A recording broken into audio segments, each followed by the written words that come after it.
자, 강의를 이어서 하도록 하겠습니다. 자, 공중합체의 조성에 관해서 계속 공부를 하고 있고, 이번 시간에는 반복 단위의 분포에 대해서 공부를 할게요. 자, 이전 시간에 우리는 공중합 방정식을 이렇게 유도를 했었어요. 그쵸? 근데 이 공중합 방정식으로부터 각 반복 단위의 조성은 알 수 있어요. 왜요? 이렇게 단량체가 이렇게 얼마 정도 이렇게 들어가고 있는지를 알 수 있기 때문에 조성은 알 수가 있죠. 하지만은 자 공중합체 사슬 있잖아요. 사슬 중에서 단량체가 연속적으로 이렇게 배열하는 어떤 평균 길이를 우리가 알 수가 없습니다. 자, 조금 더 자세히 말해보면, 이렇게 요런 공중합체가 있어요. 근데, 앞전에서 말했듯이, 이 전체 사들 중에서 M1이나 M2가 얼마만큼 들어있는지는 우리는 알 수가 있어. 요 공중합 방정식에서 알 수가 있어. 하지만은, M1으로 쭉 이어져 있는 요 평균 길이, M2로 쭉 이어져 있는 이 평균 길이를 우리가 알 수가 없다.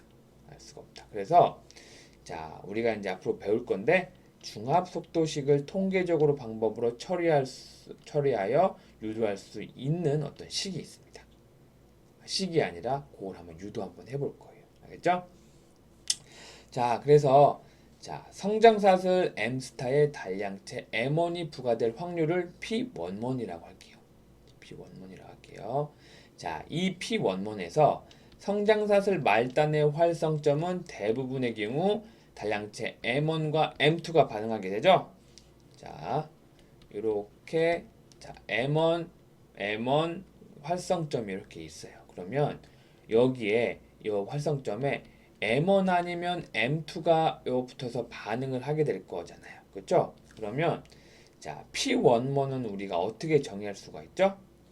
M1이 이쪽으로 M1 스타의 활성점에 붙는 것과 M2가 M1에 붙는 것뿐에 그쵸? M1이 여기에 붙는 거로 이렇게 정의를 하면 P11이 되겠죠?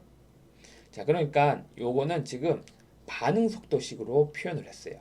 그러니까 M1 스타가 M1으로 붙는 반응 속도 그리고 M1 스타의 M2가 반응해서 붙는 속도분에 그죠? M1 스타에 M1이 붙는 속도라고 하면 요 확률이 나오겠죠? P11 그쵸? 이해했죠?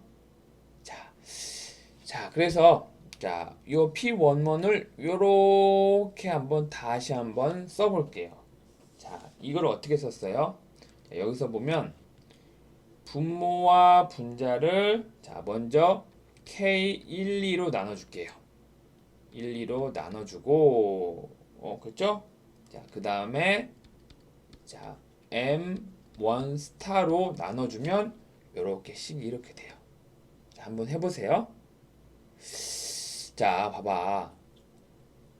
여기다가 K 1, 2로 나눴어요. 분모 분자를. 여기도 K 1, 2. 그렇죠? 이것도 K 1, 2로 나눴어. 그렇죠? 그러면 K 1, 2분의 K11을 앞에서 뭐라고 정의했죠? R1이라고 정의했잖아요. 그쵸? 어? 그죠? 그러면 여기는 이렇게 약분되고, 그죠? 그 다음에 요거는 K R1이죠? 이것도 R1이죠? 그래서 여기 R1인 거. 그 다음에 또 분모와 분자를 M1 스타로 이렇게 나눠주면, 그죠? 이렇게 약분되잖아요. 그럼 이렇게 M1 스타가 없는 요 P1은 확률을 구할 수가 있겠죠. 그죠? 자, 전체 반응, 전체 그 확률을 1, 2라고 하면, 그죠? P11하고 P12의 합이 1이 되겠죠? 즉, P11은 어떻게 돼요? 1-P12가 되겠죠. 자, 여기까지 이해했죠? 응? 자, 이해했을 거라고 생각을 합니다. 자, 그리고 사슬 말단의 활성점 M1스타에 m-1개의 m1이 부과된 후에 m2가 부과되면 단량체 m1이 m개 연결된 배열을 얻을 확률이 요거 같죠? 그죠? 여기 M1 스타에 요거 이게 여기 이거잖아요. 이거 그쵸? 이거죠. 그리고 M2가 붙으면 이거잖아요. 그쵸? 자, 똑같이 PM2는 요렇게 정의를 할 수가 있겠죠. 그쵸? 자, 곰곰이 한번 생각해 보세요. 자, 그래서 자, 넘어가면 자, 그래서 자, 동일한 단량체가 연속하여 배열한 평균 길이를 이제 우리가 본격적으로 보면 그죠? 자, 우리가 이제 산술 평균으로 해볼게요. 자, 그죠? 자, 산술 평균. 자, 산술 평균이 뭐죠? 자, 주어진 수의 합을 수의 개수로 나눈 거죠. 그죠? 그러면 자, 요게 M1 단량체로 이렇게 쭉쭉쭉쭉 이어져 있는 그 평균 길이를 요 M1 1 언더바 이렇게 나타낸 거예요. 알겠죠? 하면 야, 전체 요 뭐지 이게 경우의 그 수의 개수분의 자 요거는 자 그 M1으로 이루어진 그죠? M1으로 이루어진 그 공중합체에서 M1이 이루어진 평균 길이들의 합이죠? 그죠? 이렇게 나타낼 수 있죠? 이렇게 나타낼 수가 있고 자, 그 다음에 우리가 앞전에서 이렇게 유도했고 이렇게 유도를 했잖아요. 자, 앞전에서 요거와 요거를 유도했었잖아요. 그쵸? 했었죠? 자, 그거를 여기다 이렇게 대입하고 여기다 이렇게 대입을 한번 해볼게요. 대입을 하면 이렇게 나타낼 수가 있죠. 그죠? 자, 그래서 나타낼 수가 있고 자, 이거를 다시 요거는 자, 요렇게 다시 나타낼 수가 있습니다. 그죠? 왜냐? 요 분모는 자, 요렇게 계산을 할 수가 있고 분자는 요렇게 계산할 수 있기 때문에 그죠? 요거 대신에 여기 넣어주고 이렇게 넣어주면 이렇게 나오겠죠. 그죠?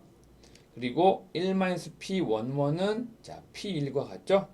1은 P11 플러스 P12이기 때문에 1-P11은 P12와 같죠.